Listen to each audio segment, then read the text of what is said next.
শুধু আপনারা দেখছেন অত্যন্ত উৎসবমুখর পরিবেশে ভোট গ্রহণ চলছে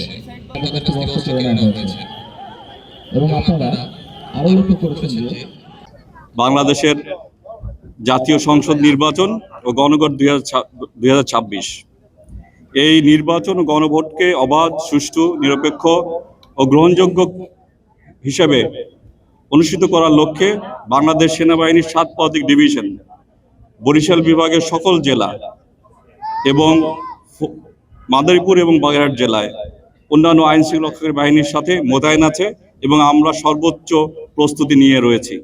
আপনারা জানেন যে আমরা সর্বদা নিরপেক্ষভাবে এবং পেশাদারিত্বের সাথে আমাদের উপর অর্পিত সকল দায়িত্ব পালন করি এবং এই ধারা অব্যাহত থাকবে।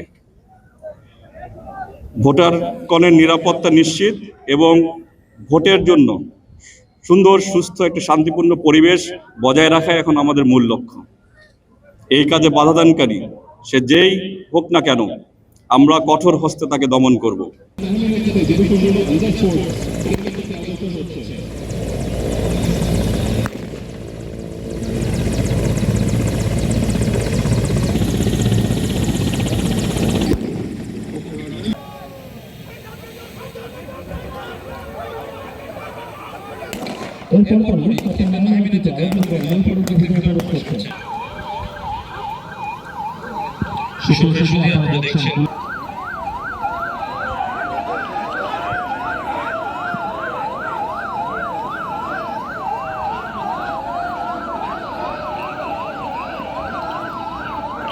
সুপ্রসূরি আপনারা দেখছেন সেনাবাহিনী এবং পুলিশের সমন্বয়ে গ্রেপ্তারকৃত ব্যক্তিদের সেনাবাহিনী ভোট কেন্দ্রের অবস্থা আওতায় আনছে।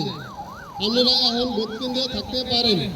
সম্মানিত এলাকাবাসী, মুই রহমাতুর জামে মসজিদের ইমাম কইতে আসি।